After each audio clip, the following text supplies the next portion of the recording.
The important people are here. Hey, good morning, everybody. I don't know whether we got that recorded or not, but officially Colleen is here, so the important people are here.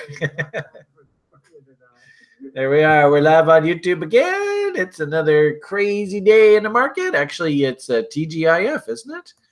Thank God it's Friday, final day of May. So at least, the cliche, sell in May and walk away, that was right on cue. But good morning, everybody. And good morning, all those people that could catch the show live. Tony, are you here? I know Tony's one of our new site members. So, oh no, Friday is drinking games. Geez, that takes us back, eh? Chatta, don't get chatted. What'll be the word for the day? I got a funny feeling it's going to be maybe peso? I don't know. Fed or China. Oh, okay. Or Mexico. Oh, man. Anyway, good morning, everybody. Nice to see you all here again, bright and early on a Friday morning. And actually, we were kind of talking a little bit about this just before we were recording. We were bantering about in the lounge last night, looking at the gold stocks. They're all trying to turn. I think maybe we're seasonally just a little bit early, but it is nice to see that they're trying to find bottoms. So that's encouraging. And of course, politically, oh boy, Mr. Trump's at it again. So maybe we'll talk a little bit about I'm trying to avoid using the word now. I don't think there's any way I can. Mr. Trump dropped a bombshell on the Mexicans overnight. So maybe we'll take a look at how those charts are faring. Interestingly enough, though, I did see that the Asians are sort of taking a bit of a break, and they're not under as much pressure today. So maybe the Chinese are going, phew, now it's somebody else's turn to be put through the ringer. As well, too, we've had, we had Bitcoin come off there yesterday. It was interesting, actually. Yesterday morning in our daily brief, we started off the daily brief with, hey, Bitcoin's trying to break out here. And then price just crapped right out almost into the end of our video offering here yesterday. And I was even posting in the lounge, everybody scroll up, if you're watching this daily briefing, you're like, what's he talking about? I had actually posted last night, and I could repost it again. Really good example of what a failed breakout looks like. And how there were a few tells that, maybe this breakout is a little bit suspicious. And I have to say, hats off to my co-host here. Thomas was trying to point out potential divergences in MACD, and of course the daily price chart was suggesting that, hey, market state really has changed a bit here. We've gone a little bit overdone, and that observation. You're not sharing anything, Brian, right now, right? No, yeah, I'm just showing the screen. I apologize. I'm going on a little too far here. So what I really want to do before we start screen sharing and moving on is introduce the gang. But I kept blabbing away there, so my apologies. Maybe that's why people don't show up for the first 10 minutes, because they know Brian's just going to blab away. So, but anyway, let's start that again. Good morning, everybody.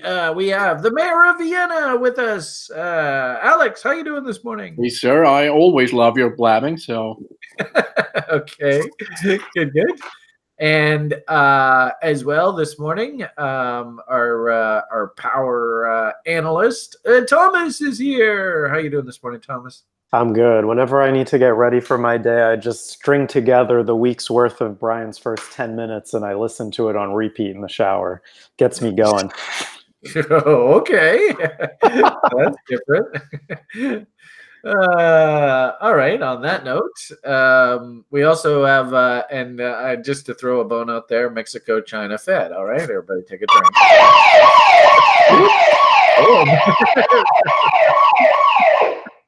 Oops. Now that was different. I'm at home. My mom just left, and she set the alarm on me while I was home. Oh, that's good.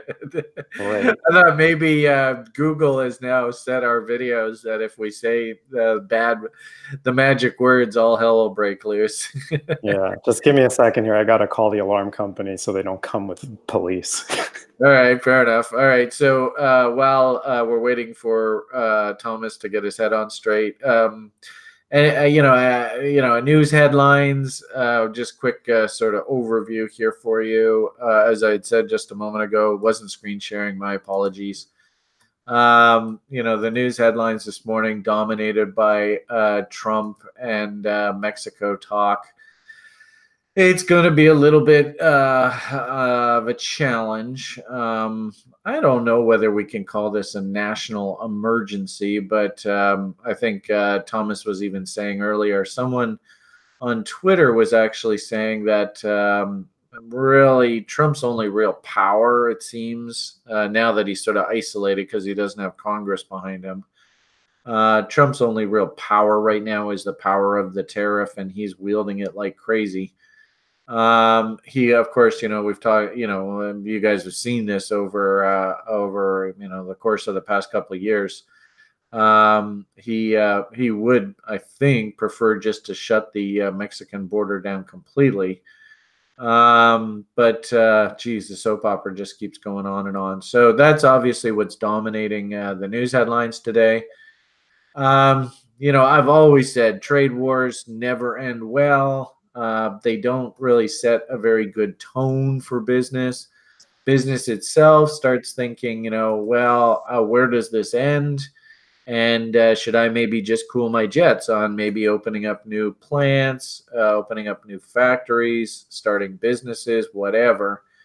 The interesting thing, of course, is that sell in May and walk away. Technical objectives 38.2s, the test of bottom of value, AB equals CDs. Really, there's nothing actually out of the ordinary going on here with these price action. It's actually very typical. It's just, this is the weird thing with being technical analysts and dealing with this real world, is that we could see that there was potential trouble. We could see that stock prices maybe needed to come off, and seasonally, of course, we were into a classic topping window. But as technicians, we never really know why. What's the reason fundamentally that this stuff is going to happen? So really good sort of juxtaposition that, we at TRI were screaming about how, things are looking very nosebleedy, and maybe we needed to take a bit of a pause here. It's interesting that literally I went on vacation right at this point. And basically, one of the last tweets I put out was, is this top really going to be this cliche? And it turns out that, yeah, this top was actually extremely cliche. So, looking around the world, as I had sort of said there a moment ago, I don't know whether we were recording or not, of late, Trump's been sort of at it with China, which is really, it's scary what's going on, because I even tweeted it out overnight. If you're in North Korea, it may not be a good idea to volunteer to be part of these trade negotiation tactics, because if it doesn't work and you don't get what the supreme leader wants, you might just end up losing your head. So I don't know whether there's some sort of internal political play going on here. Was this a reason and an excuse for this guy to do this? But the North Korean basically went and executed trade officials overnight over their failed deal. Really shocking. I guess on an interesting side note, like, this kind of depressed me last night when I saw how the little value, things like in North Korea, and I don't know. I mean, actually, we've got I guess we don't have Andrew here, but his family's from Korea. It's fascinating the value that they put on life, and yet we had this absolutely heartwarming, almost polar opposite of that horrible situation in North Korea, with this tweet this morning about this young gentleman who suffered from autism, and he's also blind. just knocking the cover off the ball. Can make me cry. And actually, it was so cute because people in the lounge were putting like, oh, getting a little verklempt. Talked amongst yourselves. You might need to watch through this, but absolutely heartwarming. And, you know, like I even put this out. Anytime you think you got a tough slog in this life, just maybe bookmark this tweet. Just to remind yourself that some of the humans in this world have a pretty tough go of it, and they've been able to overcome horrendous adversity. So hats off to this gentleman, Cody. If you want to have a little cry, if you want a nice little affirmation of life, I would highly suggest watching this video. So cute. So really interesting yin and yang sort of scenario there. You know, absolutely horrible, bad commentary on the human existence, and then a beautiful commentary on the human existence for you this morning. Really interesting dichotomy. But anyway, back to our story here. If I understand correctly, there was just an absolute wave of illegal immigrants trying to cross over the U.S. border. Their biggest sort of snag, or, no, that's not the right word, grab, I don't know, corral.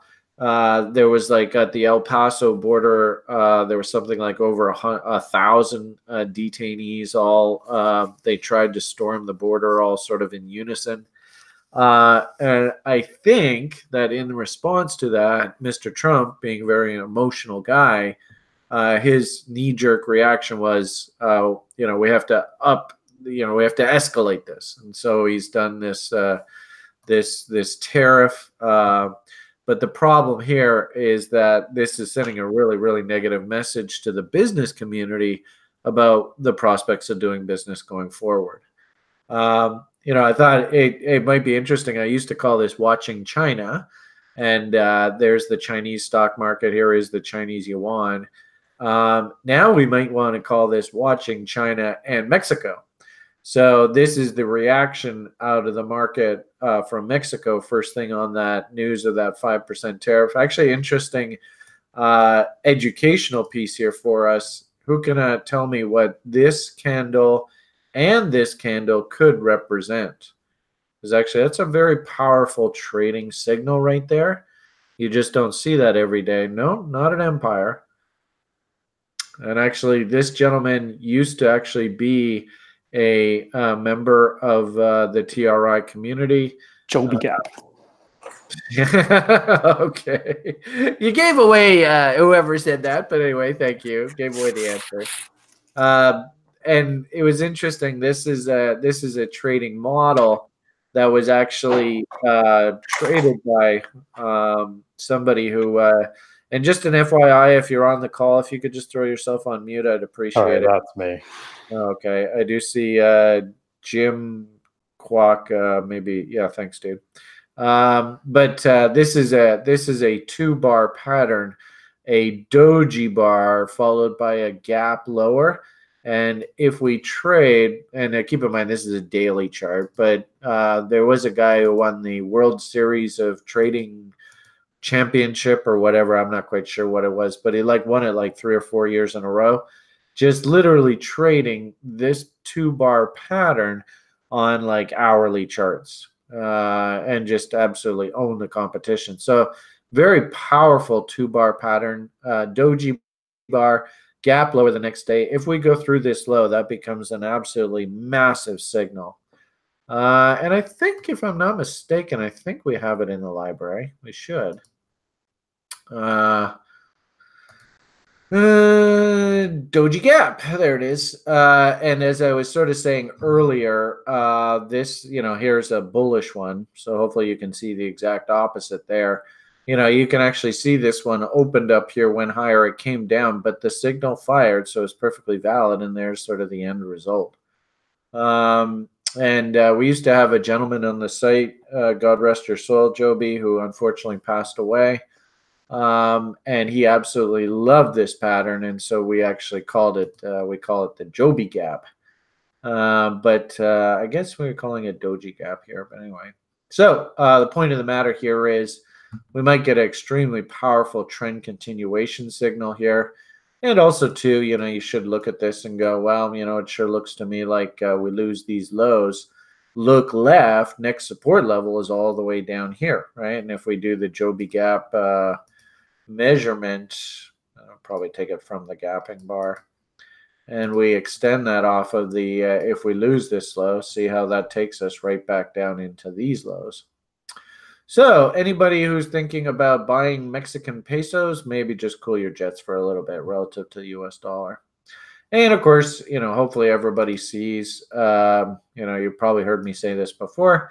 What are we supposed to think if we ever see the market smiling at us? That's not a good sign for people who are bullish of the peso. Okay, so do we have alarms all fixed, Mr. Bayer? Are you ready to rock and roll? Yeah, I'm joking around here in the lounge about spicy tacos is what it looks like on that chart. Okay. Well, I do know we have, I think it's Adam. He just relocated down to Mexico, so he's a big fan of mezcal. Oh, he's back. Oh, cool. So maybe we can get him to chime in on what's going on the ground in Mexico. But if I understand correctly, you were saying you have limited battery power on your laptop, so we better get as much value out of you today before your computer dies. So where do you want to take conversation this morning? Yeah, I actually figured out a way of slowing down the burn on my battery. So I've got about 50% left, which is pretty good because half an hour ago it was like 63. Anyway, Dow Transports were kind of broadcasting this, today's action at least. The Dow's down like 200 some odd points. Transports continue to point lower from yesterday. So as long as that continues to lead, I think the Dow is going to follow. We can see the markets continue to pull down. And again, I thought it was really interesting. This plays right into your short. I was reading news articles that this Mexican new tariff is going to hit the railroads really hard. Isn't that interesting? Again, we look at the charts and we're like, wonder what's going to, like this thing looks toppy. It looks like it needs to come down. And then this is the fundamental reason that they're going to use to justify why the price is coming down. I find that hilarious. Let me just show that chart. So I'm short this railroad CSX. It gapped down lower yesterday or 3 days ago. And, not quite the downward runaway train action that I'd like to see. You can see that the MACD made lower lows. So I can see a reason for this to continue lower. And, this kind of temporary POC here acted as support for the price. And, as we start to see more and more negative news come out, I think that this will end up at least testing 38.2 in that 200-period moving average. So I'm very much still holding this position. Now, as you were talking about China, I pulled up a chart of the US dollar versus the yuan. And if I can find that, I really need to figure out how to consolidate this list a little bit better. Where is this thing? USD CNY. This is CNY USD. So USD CNY, if that goes up, it means the yuan is getting weaker, right? That's exactly the one that Julian likes to follow. Interesting how it's come into an interesting trade location there, right? Mm-hmm. So I'm wondering what kind of news is going to hit here that could potentially make the yuan gain ground against the dollar, because we have come up quite a fair bit since this trade war has come online. Willie is now overbought. Nothing to speak of as far as divergences. Adam, that's a shot for you. And it looks like, if this thing did want to break down, you've got your potential market structure top and, you just draw your reload zones. But I'm just wondering if this chart is kind of hinting at a potential newsworthy event that'll send the dollar weaker and make the yuan strengthen. So I wouldn't be surprised to see something come out next week that encourages this thing lower. Now, if this is just kind of like sideways consolidation, boy, this upside potential here is pretty great. So I don't know if that's worth drawing. I don't know anyone that's, trading Forex on this thing, but I mean, upside targets, you can see we're probably pointing up into like the 7.25 range here. Let me just switch this to a weekly. Yeah, so this is going up to about 713. and change, and that would kind of break to new highs and sort of set up this weekly divergence that might be coming in. So either way, it's just interesting to see these charts that set themselves up. And there's even a bigger ABCD here off the weekly time frame. So if this trade war does want to go on longer and longer, you can see upward potential trajectory and target $6.20 to $7, another 80 cents up from 670. So that puts us at what, 750 up in this area. So if anyone wants to go to China, the exchange rate is looking really good right now. Other currencies. Of course, this is the last thing Mr. Trump wants, right? He would prefer to have a stronger yuan. Mm-hmm. So, the irony of it all is that, he's tinkering with things that might even be beyond his control. And, like if I understand correctly, the data, like the econs coming out of China are pretty weak right now. So, we'll see how that fares. I can't understand. This is the exact opposite. Looking at Chinese yuan versus USD. So this would be, if this is rising, this is basically 1 yuan is 14.5 US cents. So the exact opposite scenario. I mean, I agree with you. There's no signs of real divergence in here yet. So maybe another push lower to create that divergence. Willie is pretty stupid. So maybe a little late to be coming to this trade. And let's see whether these lows actually hold here. But, like range traders, this is actually not a bad area to actually sort of be hunting, taking shots here. The risk actually to go long down in here versus the potential reward of a move back up to, say, the POC up here. Actually, I can understand why traders might be interested in that trade. But I digress. Continue on, sir. Where do you want to go next? I was looking at the Apple, and I think that as far as potential downside is concerned, and companies that are going to suffer from this trade war, good Lord, this is a messy chart. I think Apple's in a bit of trouble here. And this is a weekly chart. I don't know if there's a trade per se on this, especially from the weekly, but good. Look at this. This is just so textbook. I love seeing this stuff. 78.6 tagged almost on the nose here on Apple as we came back up to our reload zones, filled in this gap, and then boom, the last 4 weeks, this thing's been on its way down since trade war tensions have escalated. I think Apple's going to suffer a little bit more here as they're hurt more and more from these trade wars. But you can see on the daily, we're a bit oversold. We've got potential. This isn't the nicest divergence in the world, but it's kind of there. Actually, I wouldn't even consider this. I don't see two distinct peaks here. So I don't know if I can call that a divergence, excuse me. But I could easily see us take the month of June and carve out basically the bottom. And notice that cheeky little gap down there at about $155. Yeah, down there. Mm-hmm. So a little bit early for us to be calling bottoms on Apple, no doubt about it. Right. So what I would really like to see is sort of a counter trend rally, alleviate these oversold conditions, get myself a nice position, maybe up in the $200 range. There's a couple gaps. There's even one all the way up here at 209. See that come in. Maybe you see some soundings of news that come out over the next week that Trump might have struck a potential deal and just, I don't know what you call this, going around the merry-go-round with this trade deal. And then they find out this isn't actually going to happen. So Apple gets taken lower here back into that 150 range. So that's something I might be watching. But, I mean, how's AMD? A real good look at your gold. Oh, yeah, we got to talk about the gold. Look at AMD just sticking in here. This is like tagging the neckline again. The moving averages. That's a fractal, though. Yeah, that's a fractal on the downside. I mean, this is whatever, not tradable. If Crazy Me wants to take a position there, I'll let you guys know next week. But right now, I'm going to keep my hands off of that. But gold is in the news here. And boy, this thing is looking really interesting at this point, especially from a Davo perspective.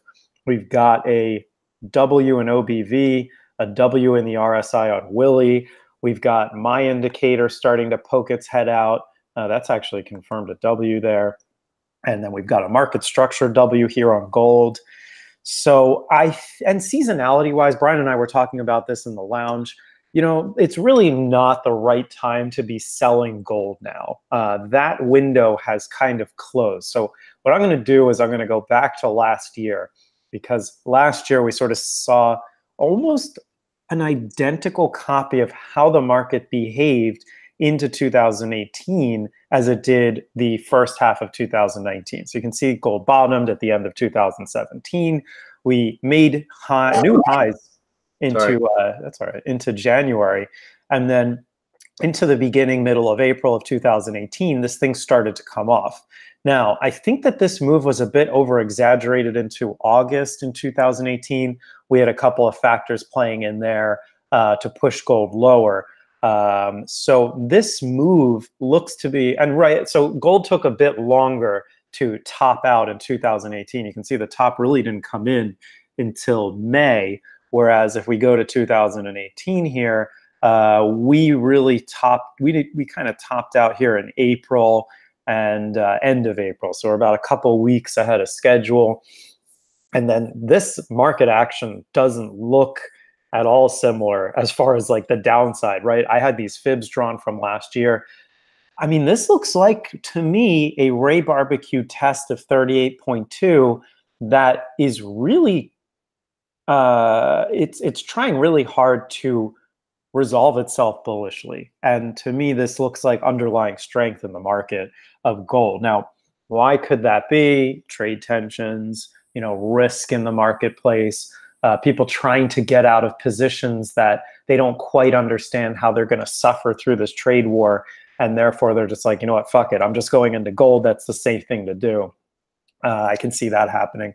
And even more so, when I was over in Europe, the same thing was happening. A lot of people were kind of like, you know, trying to position themselves, whether it was selling or buying into this market.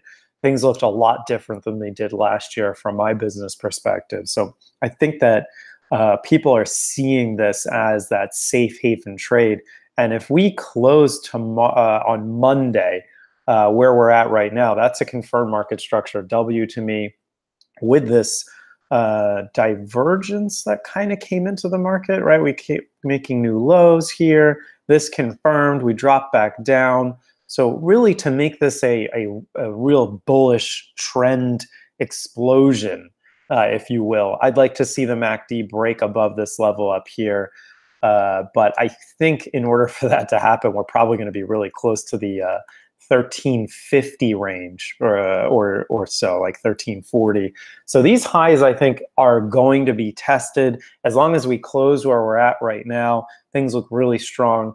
I did not play this through the gold market. I actually bought calls on silver. And interestingly, silver just doesn't want to do its thing yet, but maybe this thing is kind of the poor man's gold trade, maybe, and it's just waiting for its breakout. But the underlying weakness here in silver has me a bit concerned with my position. But nonetheless, we do have those same kind of Davos signals in OBV and RSI and Willie. Interestingly, my indicator didn't quite break out just yet.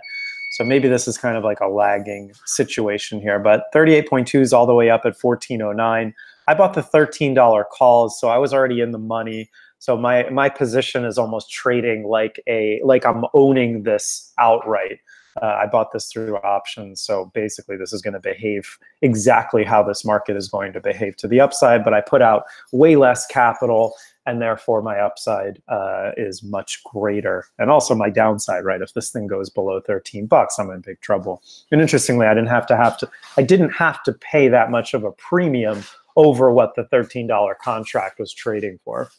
So that's what I'm in as far as how I'm going to play these commodity markets, or at least silver and gold. I don't really know, like, can I play the GLD? Let me just look at that, right? That's the paper ETF. Does it make sense to buy this thing here? I mean, look, it's kind of breaking out. Do you want to buy up markets? You know, probably not. Was yesterday the time to buy? I mean, it was wonky. trade setup ideas, I mean, you got to consult your trading plan and see how that works as far as, what you're comfortable trading. But interestingly, Brian and I were going through some names yesterday as far as gold miners, and almost every single one that you and I talked about and you were mentioning last night, they all took off without us. Like one of them is Kirkland Lake. This thing was kind of down around the bottom ends of its ranges. ABCDs or even bots. I don't know. Maybe this thing sets up nicely or it doesn't. But we do have 3 lows. Yeah, sorry. That's interesting. Yeah. Continue on. I'll throw the levels on there and see what they look like. Yeah, I mean, I like this. The fact that out of all the other gold stocks, the gold miner stocks that are around there, most of them kind of went down a lot further than what this Kirkland Lake Gold did.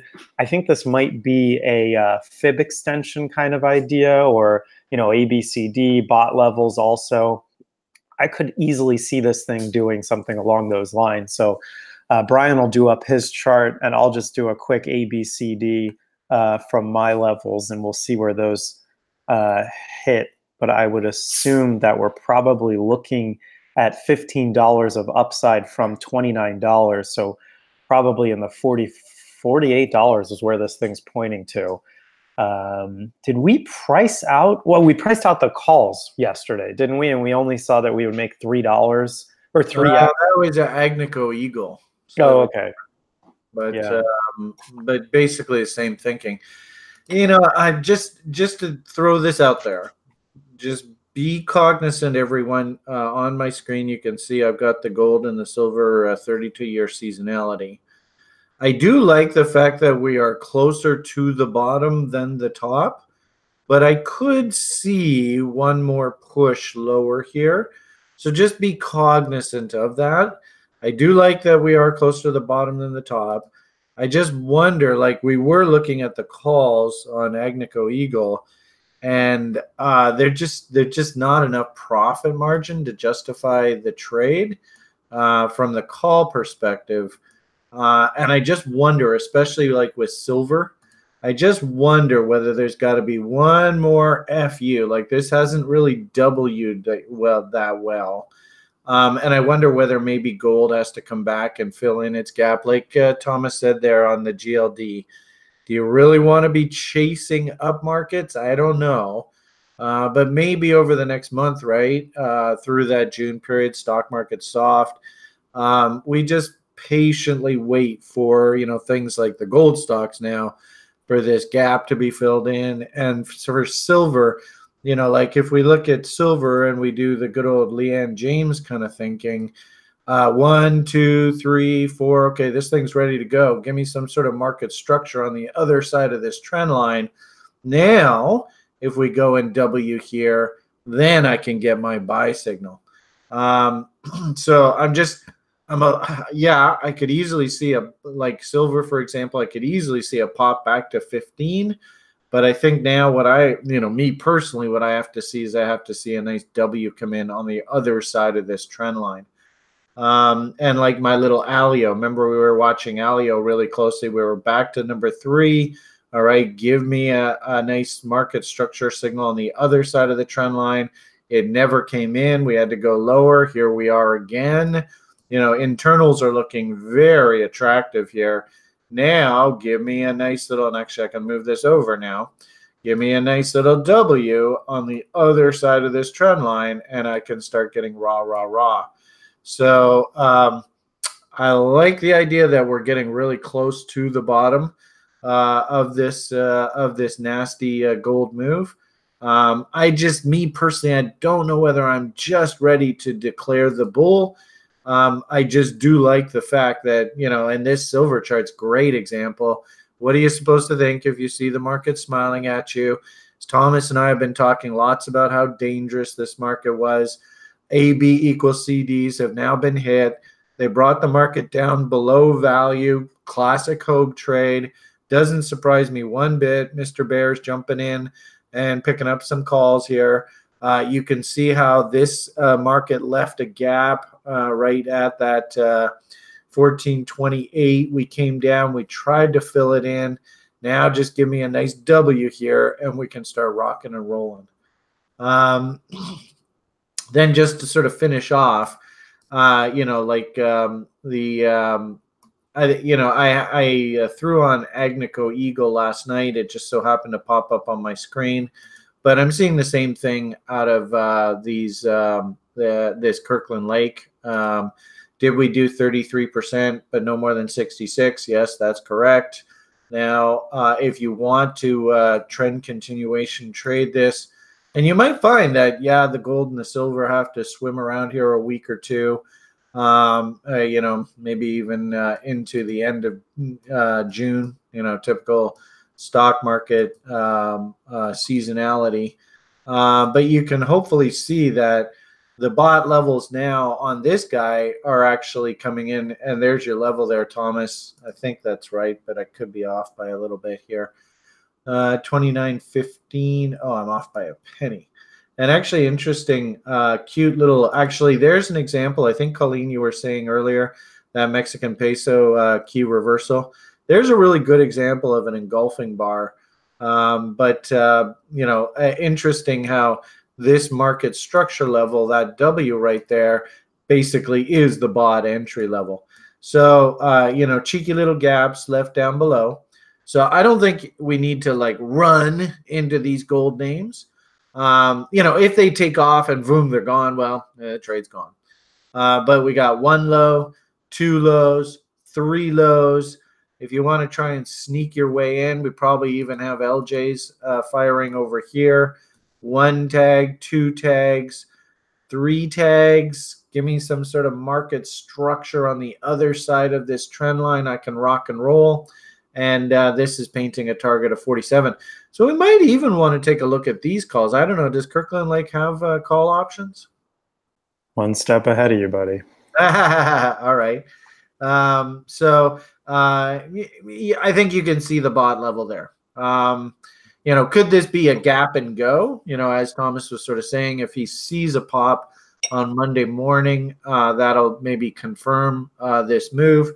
I think that we could probably be patient and over the next week or two, if you really like these gold names and you want to try and sneak in, I think you might be able to sneak in on a test of this trend line from the other side. And like I said, with the silver, what I'd really like to see here now is, can I please have a nice W to try and frame my entry? And just really quickly, I don't know whether it's in the memory of the computer. Let's see. Is it? Survey says no. Anyway, here is the Agnico Eagle chart that I was looking at last night in the lounge. Same sort of logic. Did it do 33? No more than 66. All right, that's good to go. Then we clone that, throw him off of these levels. I'll just eyeball this. Don't need to be too precise. Bot levels, trade, gee whiz, 25. There's that market structure on Agnico Eagle. I don't know whether you want to go off clotheslines. You could maybe try and sneak your way in on this gap fill here over the next week or two. But actually, to be honest with you, I think I like that Kirkland Lake chart better. But this just happened to come up on my screen that I was looking at. So it's encouraging to see these gold names are finally starting to look a little bit more bullish. But at the same time, too, this is not TRI, SOF kind of trading. These options are going to be expensive. They're going to cost you. And when I did the pricing of the Agnico Eagles, if we do hit the bot objectives, you can get like a triple on your money, which, how ironic, right? A triple? Damn. That's pretty damn attractive. But for us at TRI, man, triple, big deal. So what? 10x. I need 10x. Yeah, same thing on the Kirkland Lake. For some reason, whenever I think of this company, I think of the butter company. I don't know why. Isn't it called? There was a dairy company that was Kirkland. Yeah, I do remember that. Yeah. Yeah. So I mean, the $35 calls out to January are those are $4.20 at the bid. So at $47, you're really going to get. They're going to be worth $12. So it's a triple again on this thing. Yeah. So there you go. If you want to trade and you want to sneak in and play this bot formation through the options, there's a couple ideas for you to chew on. But please understand, everybody, options is high octane stuff. And if you are going to be playing these and we start failing, you've got to walk away. And there's an old rule in options trading, and if you can get 300% if you're right, then if you have to take a 50% loss on your option because you're wrong, then you have to do it. You cannot hold the option. So just an FYI there on options trading. Be very, very careful, please. Oh, yeah. Well, in Canada, they are absolutely obsessive about. In fact, you can't open an options account in Canada unless you are approved for margin trading, and they go through credit checks and all that kind of shit to see whether you get approved for margin trading. So anybody who doesn't have like a fairly high net worth and is carrying debt, as Riz is sort of pointing out here, they're just going to reject you. Elmo can't trade in Canada? That was hilarious. So, like, sort of a funny side note. And I even put parental discretion is strongly advised. You want something to make you laugh about the market? Go watch this video that Thomas shared on this site last night. This was so funny, but it's a bit tongue in cheek, and definitely put the children out of the room when you watch this. Elmo doesn't have to pay taxes. Every trade he sold for a loss. Sorry, Elmo, those were wash trades. What?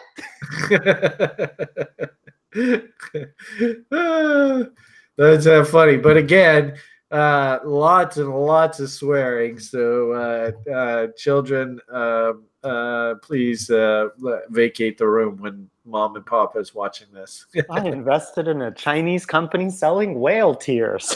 Whale tears. Oh, that's good. Good times, good times. All right, so interesting conversation this morning about the gold and silver market. Yeah. Should we move to crypto?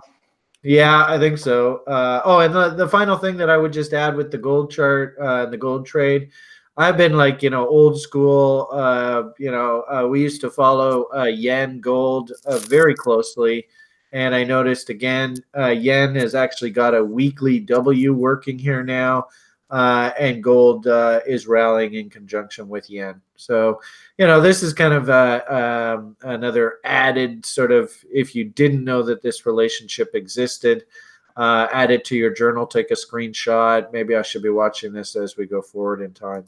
So, okay, crypto tastes great. Yum, yum, yum. Let's go.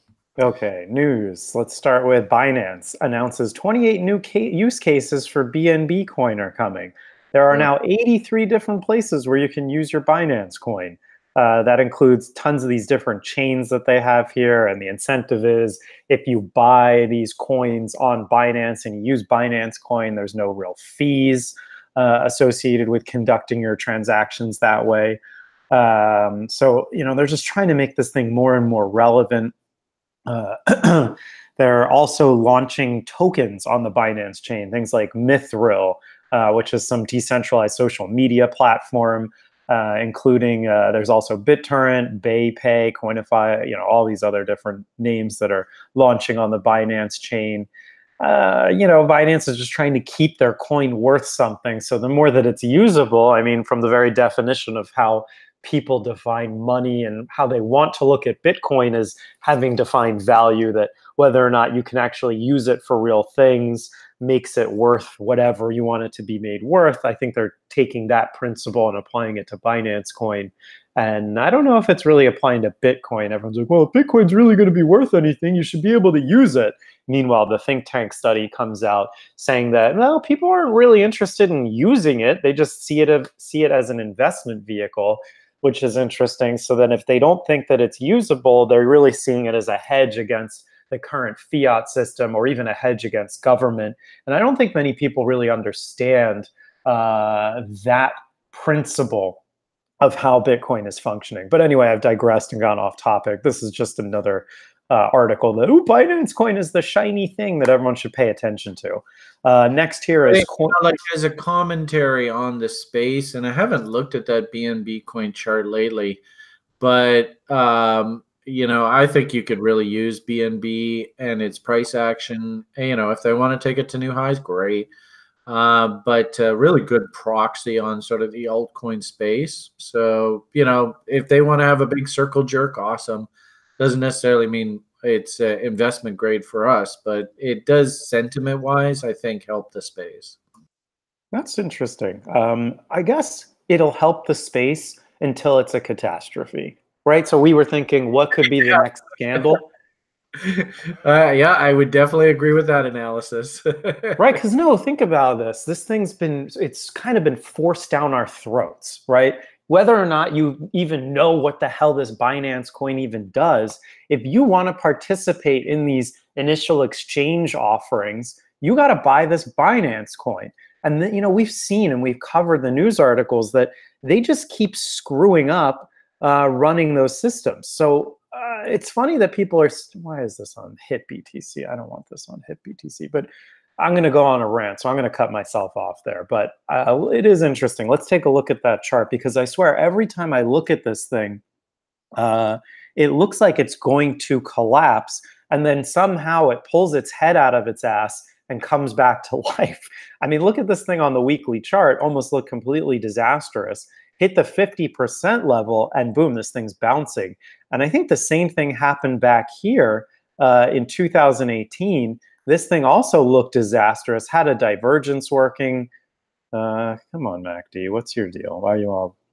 Okay, well, that's not showing me the divergence. But anyway, same thing happened here. If you are trading Binance Coin, that 50% level looks like it's dominating the market here. So just keep that in mind. A little tidbit of... that's an interesting tell, because usually we find, and I don't know whether you did your fib off the actual high there. Maybe you could bring your fib up to the highest high. Good point. Doing that, yeah, that one there. Yeah. So this is an interesting tell. Like technically speaking, a healthy bull market will tag the 50% rule and then continue on its way.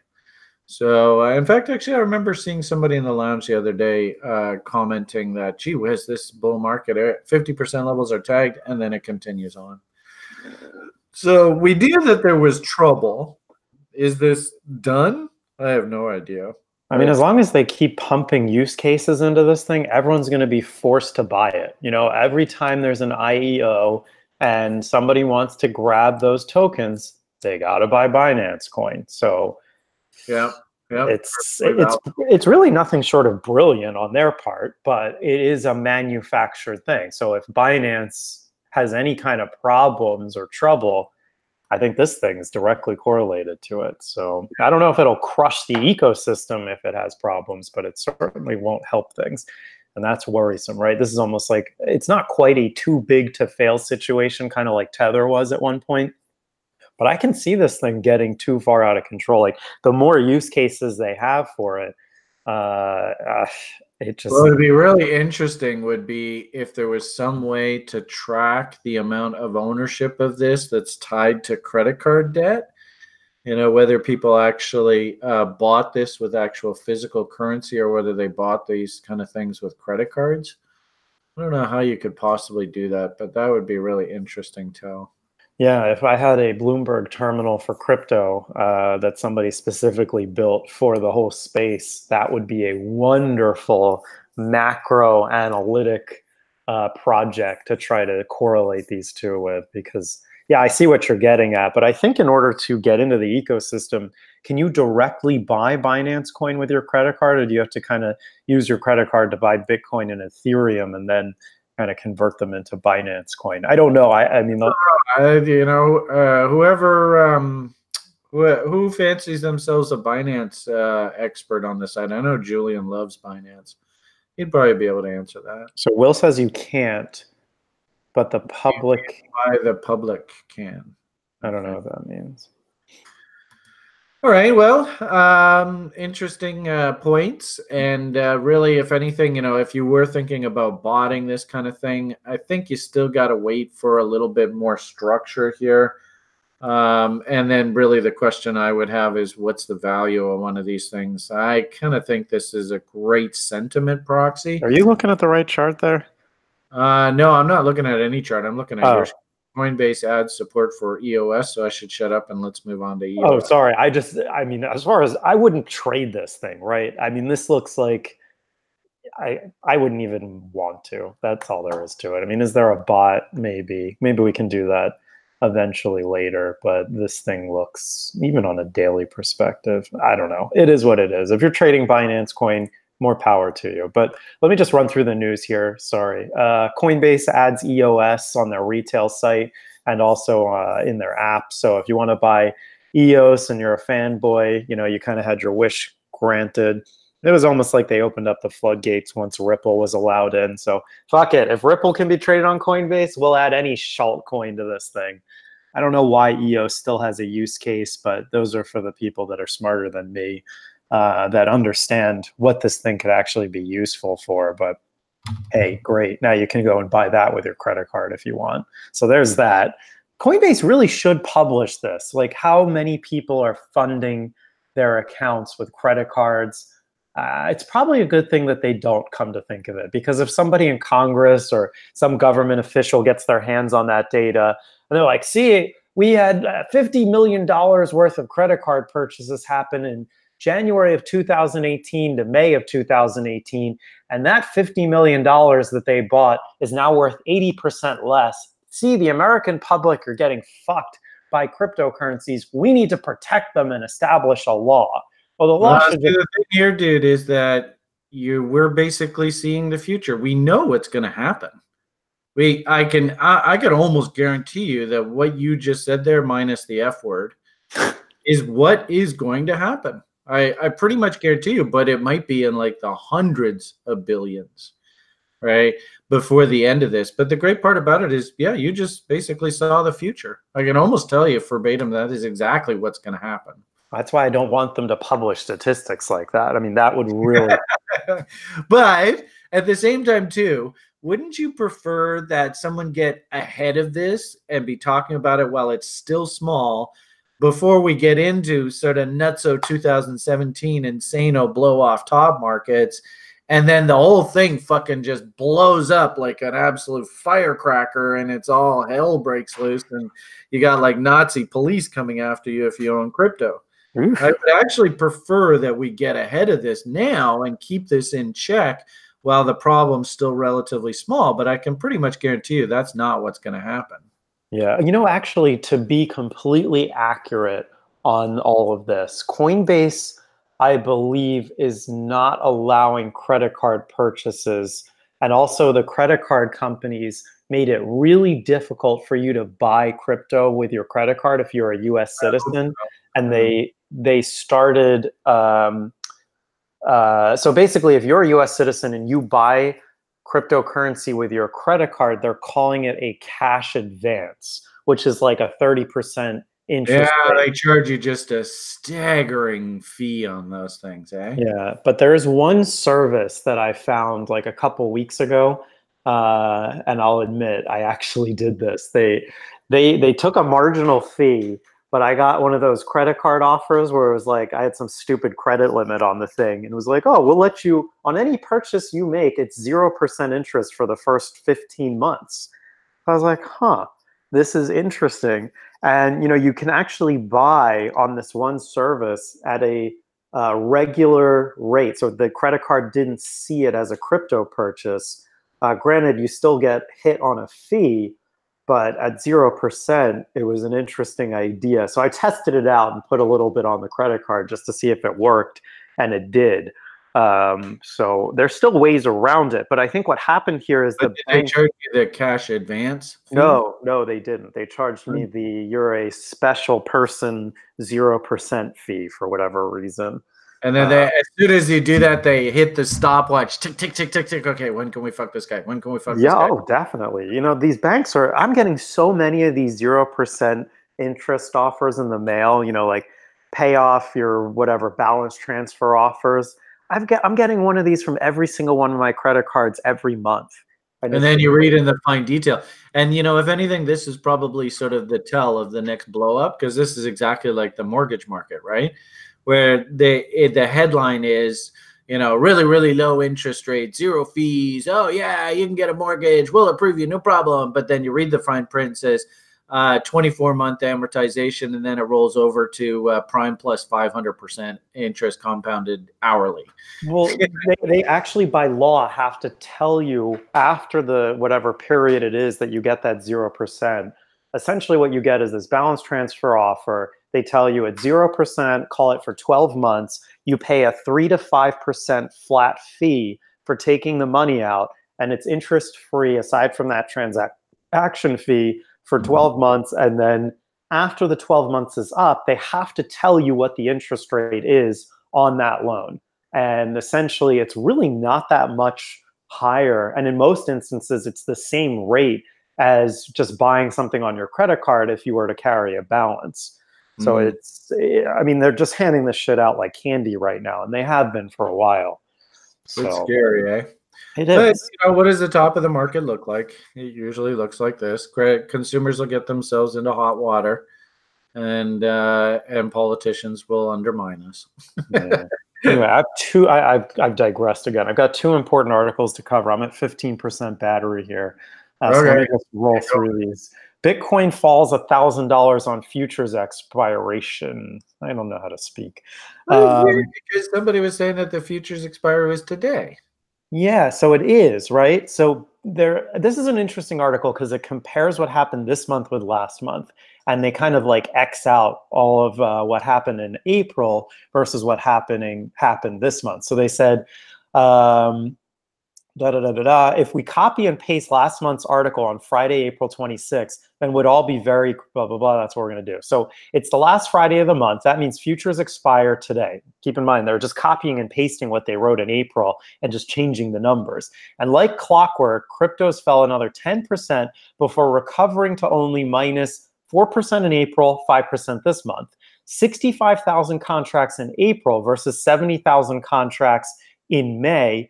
Exchanged hands on the CME this Wednesday. So this was, Wednesday, April 24th versus Wednesday, April 29th. That was $340 million in April versus $570 million in May of Wall Street bankers' money. Every single day except for weekends, they take a bet on whether Bitcoin's price in crypto exchange will rise and fall, with such bets in total now usually amounting to about 300 million in April, 500 million in May, a day.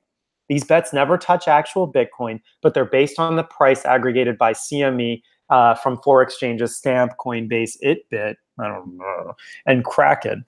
And they're calling it the BRR, aggregates the trade flow of the Bitcoin spot exchanges during a 1 hour calculation window. Now, this is what was really interesting to me, that 1 hour window is partitioned into 12 5-minute intervals where they constantly recalculate and weigh the average based on all of those 12 partitions and those exchanges. So they do that to prevent the spot price manipulation.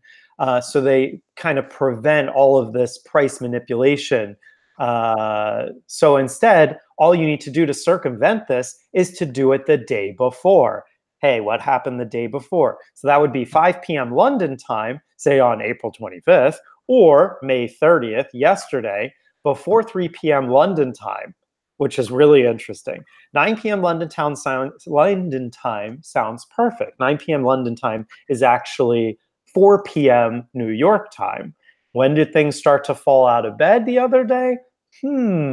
Really interesting. So when they wake up, they'll give some downward momentum, preferably before 3 p.m. so that the contract can expire and the bears can make some money. Does this sound familiar at all to anyone? How this behaves when Julian talks about options expiration, when Brian goes through the S&P and shows you all the open interest and how things get pinned between certain levels? I mean, Wall Street's just like, hey, look what we can do. We've got this marginally unregulated market, and we can circumvent this bullshit 5-minute recalculation event to prevent price manipulation if we just do it the day before. It's like they're getting gift wrapped all of this money, and that's why we're seeing this. So as this gets more and more obvious to the public, imagine that this will stop being true. But for some reason, Wall Street loves shorting Bitcoin. I wonder why, sarcastically. But I would assume that we're going to see the same thing again next month. So everyone set your watches to it. I hope by the end of June, I remember this next month. But the day before the CME contract expiration, we have to look at that manipulation. And I think we can really position ourselves well. Can we put in the daily brief little spreadsheet log to make a little note for June 30th? Yeah, I got it. So June 30th, is that the expiration? No, so it looks like the expiration would be June 28th. So really we're looking for Wednesday, June 26th, right? Okay. So we'll put a little note in the log, so then that way we'll be ready ahead of the event. Yeah, so I think that's cool, right? If we can position ourselves properly. Oh, looks like Mr. Alex is one step ahead of me. I'll let him take care of that. Thank you, sir. On the ball as usual. Excellent. And, this is exactly the kind of journal stuff each and every one of you should be writing in your journal. We happen to have a collective team here sort of working together, but there's no reason why you can't all have a spreadsheet of events coming up and make note of this. I think it's excellent information, sir. Thank you very much. It's gold, right? This is the kind of stuff where if you were short through yesterday, so we got to look at Wednesday. We just have to look at when it expires and use the day before. So really, I would also argue too, like looking at my chart, I would argue that this was actually very telegraphed. Oh yeah, remember I was talking on Wednesday that things looked really wonky. I remember through the weekend, like the market gap violently higher, and I was like, holy crap, there's no way they're going to leave this gap wide open like that. And your whole mess and them driving the market down was just basically right into that gap. Isn't that incredible? Yeah, that's so great. This was actually pretty well telegraphed. It's kind of ironic, eh?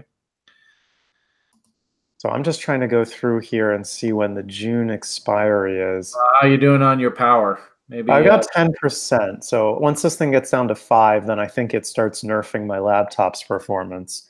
All right. But how do we find the date of June CME Bitcoin expiration? Let's see. Expiration calendar. That looks like something we want to look at. Okay, so we can go to June and see when this is. So we've got June 28th. So let's see, there's 3,650. Oh, that's really helpful. It should have BTC right here, right? That's not on there. Maybe it's on Thursday? Should be at the top. It might be, but geez, that's such a big list. 3,000 events. Yeah, this isn't helping me. So there's got to be. Pull up the term structure. Here, term structure. Okay. Was that on the chart I was on before? Oh no, I want to go to the Bitcoin futures group quotes. Actually, I think my my old. Well, I posted a link there in the group chat. I think that could be useful. Bar chart futures. And then June, but they're not giving expiration details. Eh? It says June 28th there for the CME contracts. June 28th. Okay. All right.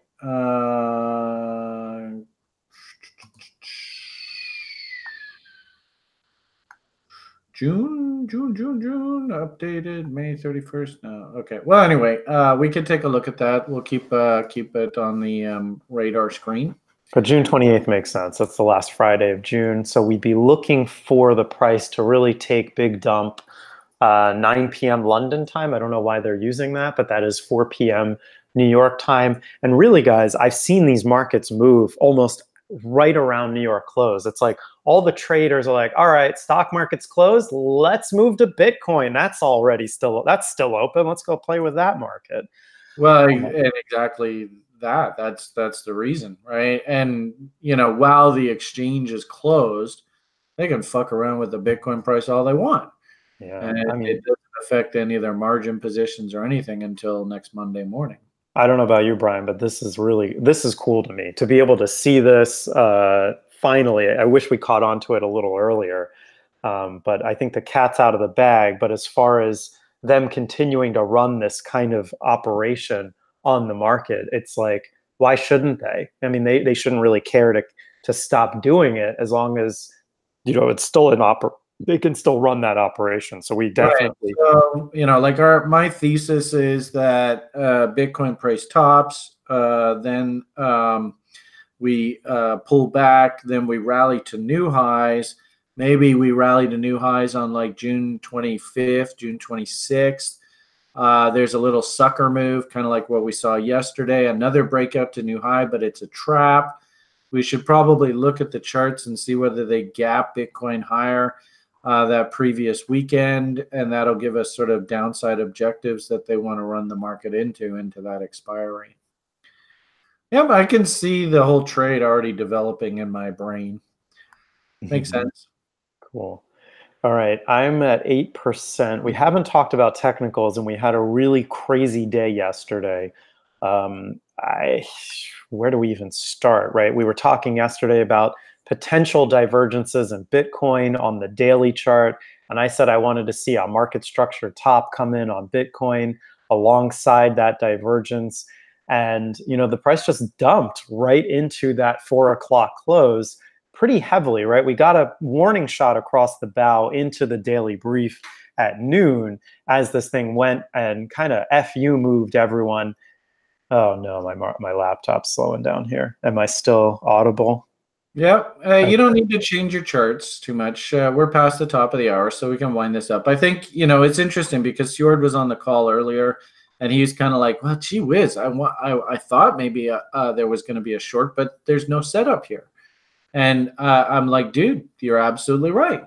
And actually, if you can see my screen, really for us sort of slower folk, I think we have to wait for the market. You know, yes, we've got the divergences now confirmed. Yes, Willie's stupid. This is kind of like the S&P 500. Remember, we had the divergences, we had the market overbought, and then, okay, when the hell's the damn structure going to come in to actually call the top? This is the same sort of thing.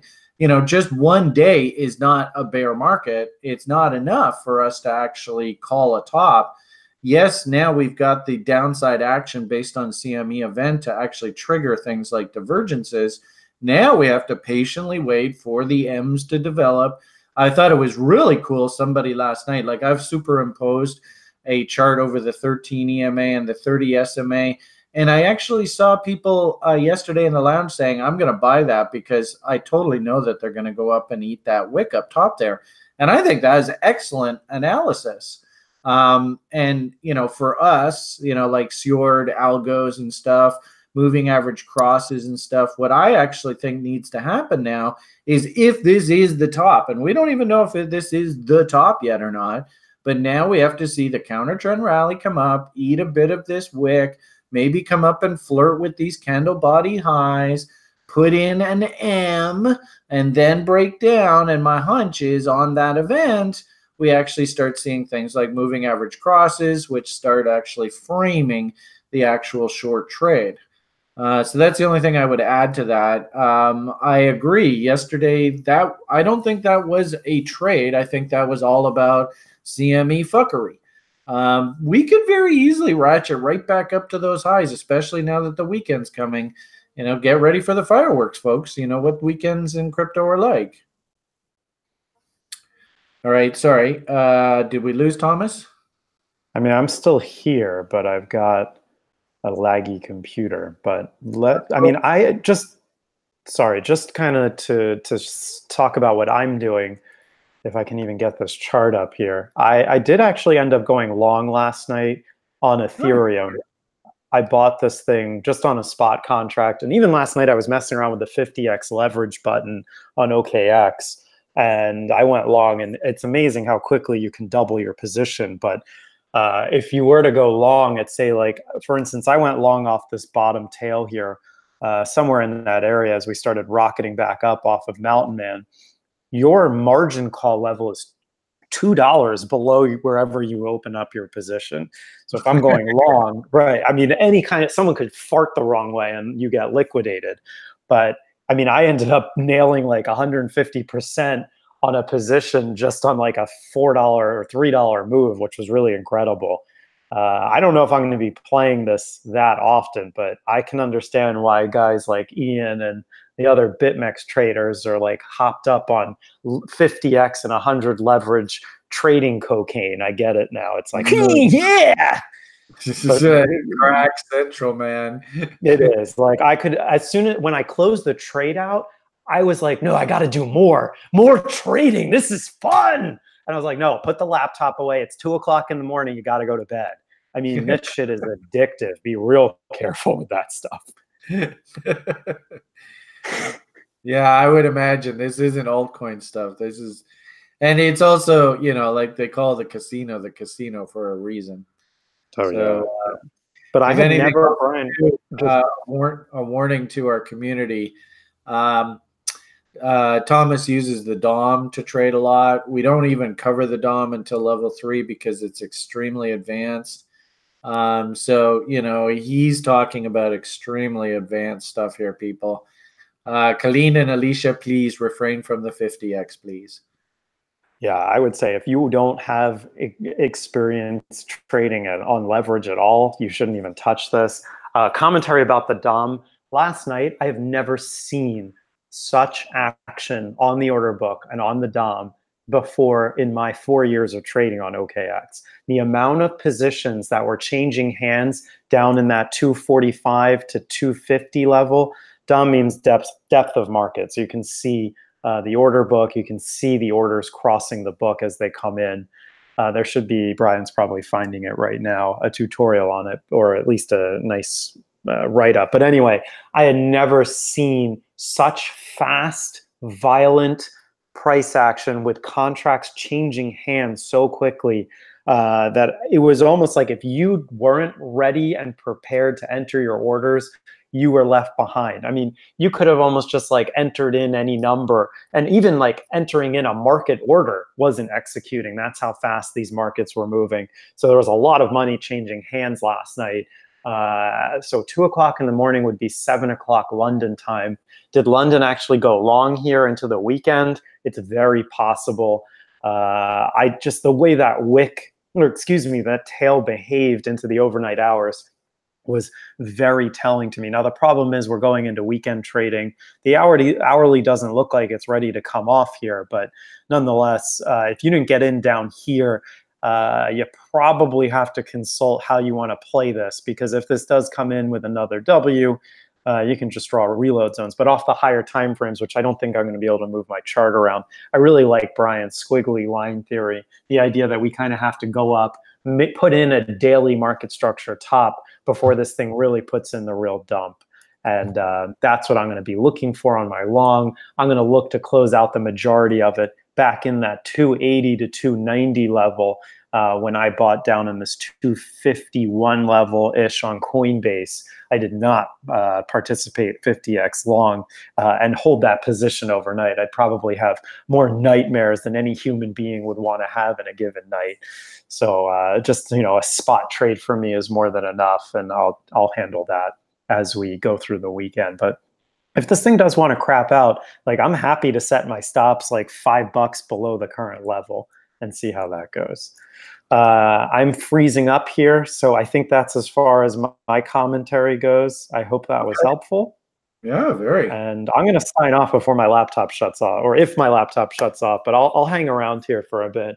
But I'm going to say have a great weekend, great trading day and trading weekend. And, I think this is what makes a trader. This is what makes this stuff so much fun. If you're not having fun when this thing's selling off and coming back up and, able to, enjoy, even if you're not participating in it, just enjoy the price action and understand how these levels work, I don't think trading's for you. I'll say that because this stuff I love it. Like, I love watching this stuff, even though I may not be participating in every single one of these moves. It's just so cool to me. So anyway, ride the roller coaster, as Riza says, and have fun with it. So Yeah. with that, I'll give the ball back to Brian. Thanks for letting me talk here, and go for it, Thank buddy. you, Thomas. Totally appreciate your input. The only other thing that I would add is, we've talked lots about, the signals on things like Bitcoin and Litecoin came in a while ago.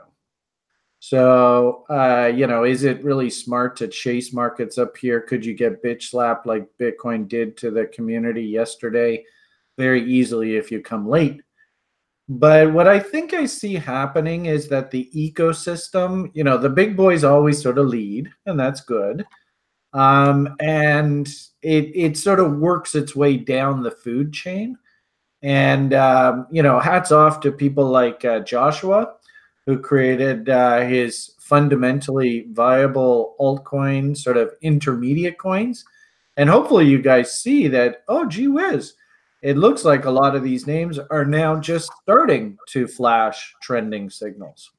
So it's cool to watch. I would definitely say that there's some really interesting names out there. Like this Golem right here is just flashing a bull signal now.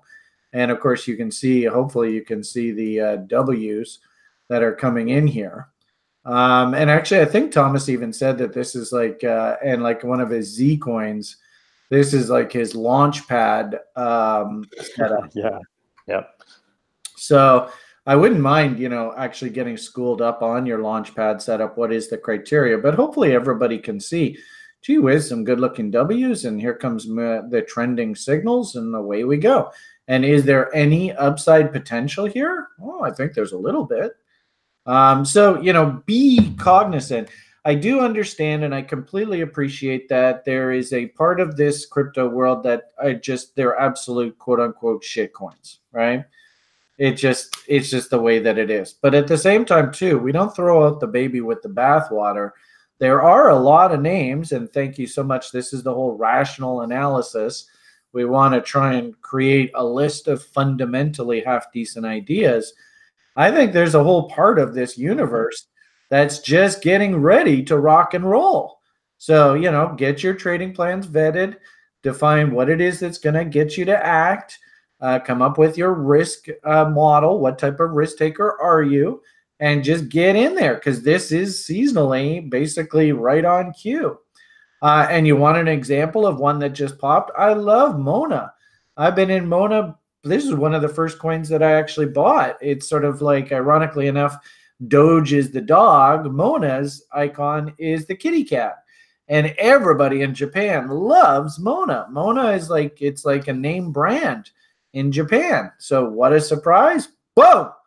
This is the kind of market that we're in, guys and girls. Just get ready. Put your plan in place. Vet those ideas. And, I think if anything, it's an excellent anecdote. Adam is on us about not getting cornered on coins that are just traded on Trex. This is a kind of coin that really Japan is actually their target market. So we saw this morning, I saw people were reporting that they were banging out doubles on Mona.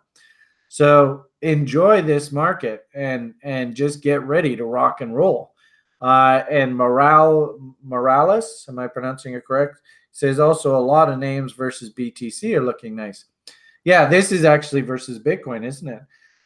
So yeah, somebody in the lounge just said ARDR is looking sexy. So, the irony of this kind of market is that, we get a lot of sort of, overhanging stress versus, this exchange delistings and stuff. But if you can find fundamentally sound names that have, a lot of sort of backing from their communities, they're not listed on just one exchange kind of thing. I mean, you guys tell me. Who can read this? I'm going to leave the video at this. There is no wrong way to read this line. But the question ultimately is, how do you read this? This basically is sort of, the capitalist experience. Some people would look at this and go, this thing's dead. It's crap. It's your sucker to come in and buy this market.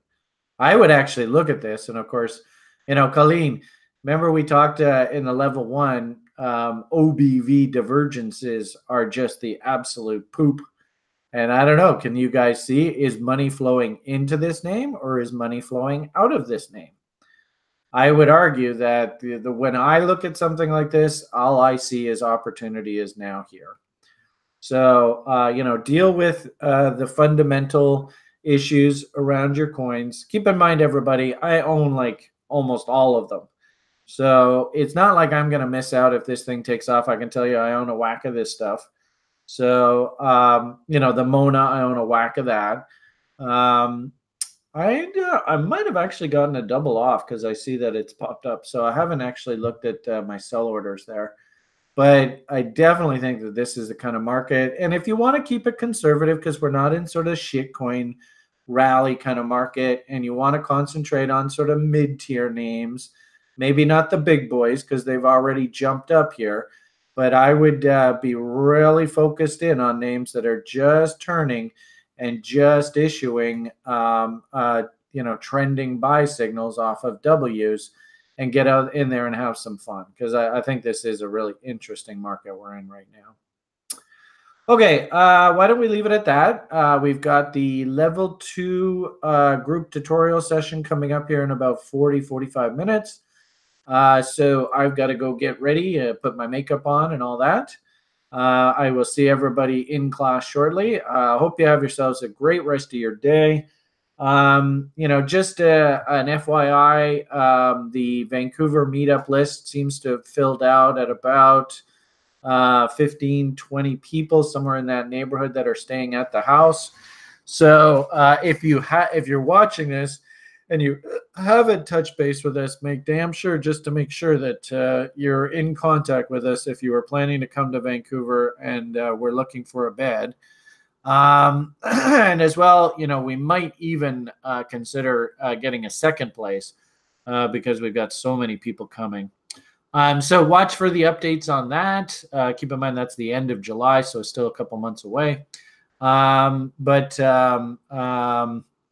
As well, we also have the level 3 group tutorial introduction session class, because keep in mind we're going to meet twice a week. They're meeting on Saturday. So Saturday, level 3ers, be ready to rock and roll.